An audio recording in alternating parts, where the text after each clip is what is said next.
દશામાની વાર્તા। કર્ણાવતી નામના નગરનો રાજા કર્ણદેવ ખૂબ જ અહંકારી અને વિલાસી હતો। તેના અભિમાન અને ભોગવિલાસનો કોઈ પાર નહોતો। તેને કમલાવતી નામની એક ગુણવાન અને ચારિત્ર્યશીલ પત્ની હતી। તે જેટલી આસ્તિક એટલો જ કર્ણદેવ નાસ્તિક હતો। રાણી ઘણા જ નમ્ર અને ધર્મિષ્ઠ હતા। તે ઘણીવાર રાજાને અહંકાર ન કરવા સમજાવતા, પણ રાજા ક્યારેય એમની વાત સાંભળતા જ નહીં। તેમજ રાણી દયાળુ અને ભક્તિભાવવાળી હતી। રાજાનો આ મહેલ એક નદીના કિનારે આવેલો હતો। થોડા સમય પછી શ્રાવણ માસના 2-3 દિવસ પહેલાં નગરની ઘણી સ્ત્રીઓ નદી કિનારે આવીને મૂર્તિ બનાવતી હતી। ત્યારે રાણી કમલાવતી આ સ્ત્રીઓને તેમના ઓરડાની બારીમાંથી જોઈ ગયા। આ જોઈ તેમને એવું લાગ્યું કે આ બધી કંઈક વ્રત કરતી હોય એવું લાગે છે। આ જોઈ તરત જ તેને એની દાસીને બોલાવી। દાસીને બોલાવીને કહ્યું કે સાંભળ, પેલી બારીમાંથી જો, આ બધી સ્ત્રીઓ શું કરે છે? તું જલ્દી ત્યાં જઈને આ બધું જાણી લાવ કે તે શું કરી રહી છે। દાસી તો તરત જ ત્યાં જઈને સ્ત્રીઓને પૂછવા લાગી કે બહેનો, તમે આ શું કરી રહ્યા છો? આ શેની મૂર્તિ બનાવી રહ્યા છો? ત્યારે એમાંથી એક સ્ત્રી બોલી કે બહેન, અમે આ દશામાની મૂર્તિ બનાવી રહ્યા છીએ। હવે થોડા દિવસ પછી દશામાના વ્રત શરૂ થવાના છે, તેથી અમે આ મૂર્તિ બનાવીને ઘરે લઈ જઈશું અને તેની પૂજા 10 દિવસ સુધી કરીશું અને 10મા દિવસે આ વ્રતનું સમાપન કરી આ મૂર્તિને પવિત્ર જળમાં પધરાવી દઈશું। આ સાંભળી દાસીએ કહ્યું કે આ વ્રત કરવાથી શું ફળ મળે છે? ત્યારે પેલી સ્ત્રીએ કહ્યું કે આ વ્રત કરવાથી દશામાની કૃપાથી આપણા ઘરમાં સુખ શાંતિ અને સમૃદ્ધિ આવે છે અને દશા ખરાબ હોય તો ઘરની દશા માતા દશામાં સુધારે છે। આ સાંભળી દાસી તો તરત જ રાણી પાસે આવી અને રાણીને આ દશામાના વ્રતની વાત કહી। દાસીની વાત સાંભળી રાણીબાએ મનમાં ને મનમાં નક્કી કરી લીધું કે હું આ વ્રત અવશ્ય કરીશ। પછી જ્યારે રાજા રાત્રે ઘરે આવ્યા એટલે રાણીએ રાજાને પૂછ્યું કે હે રાજન, ગામની બધી સ્ત્રીઓ દશામાનું વ્રત કરે છે, જો તમે આજ્ઞા આપતા હોય તો આ વ્રત હું પણ કરું। આ સાંભળી રાજાએ ચોખ્ખી ના પાડી દીધી અને રાણીને કહ્યું કે દશામાનું વ્રત કરવાથી વળી શું થાય? ત્યારે રાણીએ કહ્યું કે દશામાનું વ્રત કરવાથી નિર્ધનને ધન મળે છે, પુત્ર પરિવાર વધે છે, સુખ શાંતિ અને સંતોષ મળે છે। આ રીતે વ્રત કરનાર દરેકની મનોકામના માતા દશામાં પૂર્ણ કરે છે।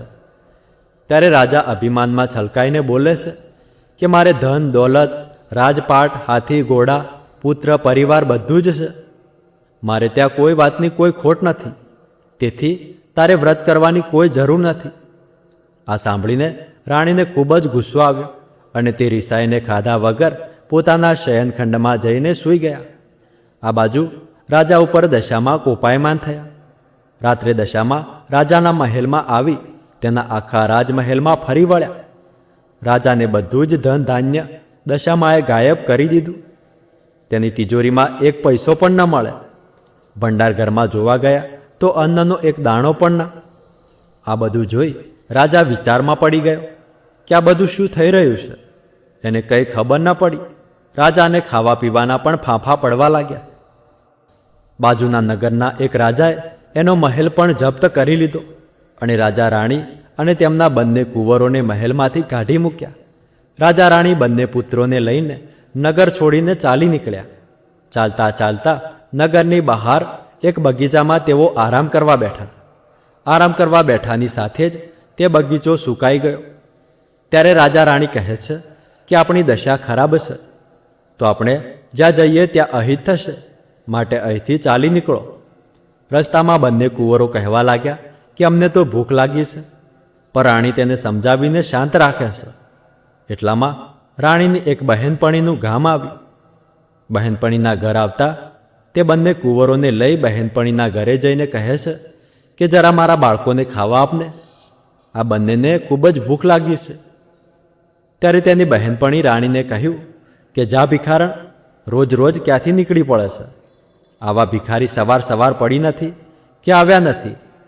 આ સાંભળી રાણીને ખૂબ જ દુઃખ થયું, પણ રાણીને ખબર હતી કે આ બધું દશામાના કોપના લીધે થાય છે. આથી તેઓ ત્યાંથી પણ આગળ ચાલી નીકળ્યા. રસ્તામાં બંને કુંવરોને તરસ લાગી હતી. એટલામાં વાવ આવતા રાણી બંને કુંવરોને લઈને પાણી પીવડાવવા જાય છે. ત્યાં તો દશામાએ અદૃશ્ય સ્વરૂપે તેના બંને કુંવરોને પાણીમાં ખેંચી લીધા. આથી રાણી રડતી રડતી રાજા પાસે આવી અને કહ્યું કે આપણા બંને બાળકો વાવમાં પડી ગયા. આથી રાજા કહે છે કે કલ્પાત ન કરશો રાણી, એ તો જેના હતા એને જ પાછા લઈ લીધા છે. ત્યાંથી તેઓ આગળ ચાલી નીકળ્યા. એવામાં રાજાની બહેનનું ગામ આવ્યું. ત્યાં રાજાએ કહ્યું કે આ તો મારી બહેનનું ગામ છે, તેને મળ્યા વગર કેમ જવાય? ગામમાં પાલખી સાથે તેમની બહેનને કહેવડાવ્યું કે તમારા ભાઈ ભાભી તેમને મળવા આવ્યા છે. ત્યારે બહેને વિચાર આવ્યો કે ભાઈની દશા ખરાબ લાગે છે, નહીતર મારા ભાઈ હાથી ઘોડા પાલખી વગર તો આવે જ નહીં. ચોક્કસ મારા ભાઈ કોઈ મુસીબતમાં હોય એવું લાગે છે. તેથી તેને પાલખી સાથે સુખડી તેમજ સોનાનું સાંકળું માટલીમાં મૂકી ભાઈ જ્યાં બેઠા હતા ત્યાં મોકલાવી. પરંતુ જ્યારે રાજાએ માટલી ખોલી ત્યારે સુખડીના કોલસા થઈ ગયા અને સોનાનું સાંકળું સાપ બની ગયું. ત્યારે રાજા વિચારે છે કે મા જાણી બહેન કોઈ દિવસ ભાઈને મારી નાખવા તો ન જ ઈચ્છતી હોય. તેથી રાજાએ માટલી ત્યાં જ જમીનમાં દાટી દીધી અને આગળ ચાલી નીકળ્યા. આગળ જતાં એક નદીના કાંઠે એક ખેડૂતના વાડામાં ખૂબ જ તરબૂચા હતા. રાણીએ કહ્યું કે ભાઈ, અમને એક તરબૂચ ખાવા આપો.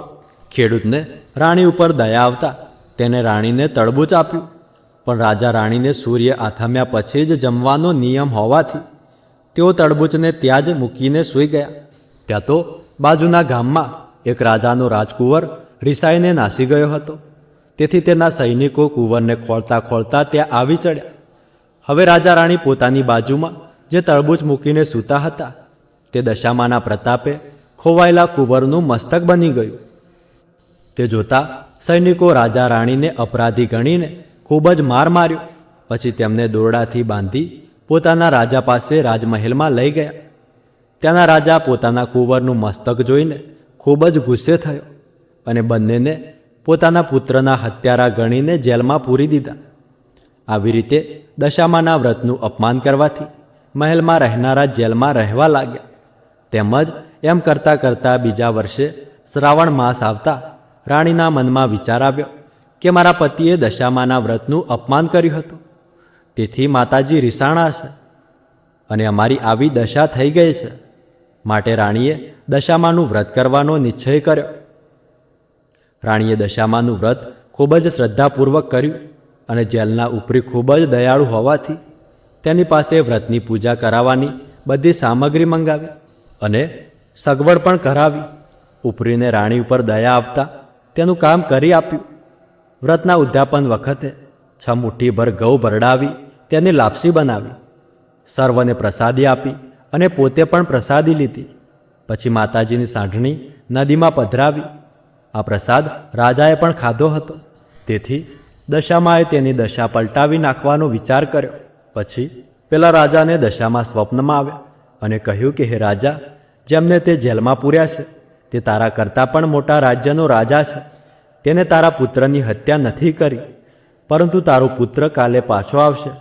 માટે તું જેલમાં પૂરેલા રાજા રાણીને છોડી તેમની ક્ષમા માંગજે. જો તું આ વાત સાચી નહીં માને તો જેવી તેમની દશા થઈ તેવી જ તારી દશા થશે. એમ કહી માતાજી અંતર્ધ્યાન થઈ ગયા. રાજાને પછી ઊંઘ આવી નહીં.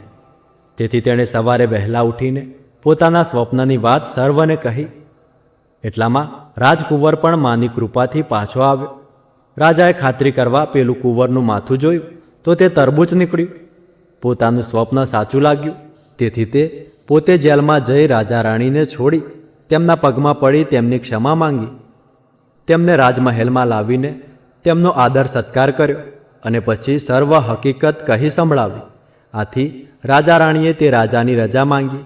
રાજાએ હજામત સાથે હાથી ઘોડા રથ નોકર ચાકર વગેરે આપ્યું. રાજા રાણી ત્યાંથી રથમાં નીકળ્યા. પોતાના રાજ્યમાં આવતા રસ્તામાં રાજાની બહેનનું ઘર આવ્યું. રાજાએ વિચાર કર્યો કે હવે માટલી કાઢી લઉં. માટલી કાઢીને જોયું તો સરસ મજાની સુખડી અને સોનાનું સાંકળું હતું. માટલી રથમાં મૂકી ચાલી નીકળ્યા. એમ કરતાં તેઓ જે વાવ પાસે પાણી પીવા ગયા હતા ત્યાં આવ્યા. ત્યારે દશામાં ડોશીનું રૂપ લઈ બંને બાળકો બંને આંગળી પકડીને આવ્યા અને બૂમો પાડી કહ્યું કે આ કોઈના કુંવરો ભૂલા પડ્યા છે, તેને લેતા જાઓ. રાજાએ રથ ઊભો રાખ્યો. તે પોતાના બંને પુત્રને ઓળખી ગયો અને બંને પુત્રને હેતપૂર્વક છાતી સરસા લગાડી દીધા. આ ડોશી પોતે જ દશામાં હતા. રાજાને કહ્યું કે હવે તમારી દશા વળતી થઈ છે. તમે તમારા રાણીને અભિમાનમાં છલકાઈને દશામાના વ્રત વિશે ગમે તેમ બોલ્યા હતા, તેથી તમારી દશા કઠણ બની ગઈ હતી.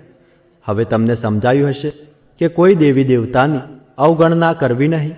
જાઓ, હવે તમે રાજ્યમાં સુખેથી રહો. ત્યારબાદ રથમાં બેસી આગળ ચાલ્યા. આગળ જતાં રસ્તામાં બહેનપણીનું ઘર આવ્યું. જેને તેમનું અપમાન કર્યું હતું તે બહાર ઊભી હતી. તે દોડી અને રાણીને ભેટી પડી. રોકાઈ જવા માટે ખૂબ જ આગ્રહ કર્યો. જ્યારે દશા ખરાબ હતી ત્યારે કટકો રોટલોય નહોતો આપ્યો. અત્યારે મીઠાઈ જમાડે તો પણ નકામું છે, એમ કહી તેઓ નગરની ફૂલવાડીમાં આવી પહોંચ્યા. ત્યાં તો ફૂલવાડી લીલીછમ બની ગઈ. રાજાના આગમનની ખબર પડતા સર્વ નગરજનો વાજતે ગાજતે સમય સાથે રાજાને રાજમહેલમાં લઈ ગયા. દશામાના પ્રતાપે રાજા સુખી થયા. રાણીએ 5 વર્ષ પૂરા થતાં રાણીએ દશામાના વ્રતનું ઉજવણું કર્યું. રૂપાની સાંઢણી જળમાં પધરાવી, બ્રાહ્મણોને દક્ષિણા આપી અને વ્રતનું રૂઢી રીતે ઉજવણું કર્યું. માના પ્રતાપથી સુખ શાંતિ અને સંતોષમાં રહેવા લાગ્યા. તો બોલો દશામાની જય. તો મિત્રો, આપણી વાર્તા અહીંયા પૂર્ણ થઈ. હે દશામાં, જેવા રાજા રાણીને ફળ્યા તેવા સર્વને ફળજો. વ્રત કરનાર, વાર્તા લખનાર, વાર્તા વાંચનાર અને વાર્તા સાંભળનાર અને અમારા વિડીયોને લાઈક કરનાર અને કોમેન્ટમાં જય દશામાં લખનાર સર્વની દશા સુધારજો. સુખ સંપત્તિ અને સંતતિ આપજો. શ્રદ્ધા અને વિશ્વાસનું સુખ પ્રદાન કરજો. જય દશામાં.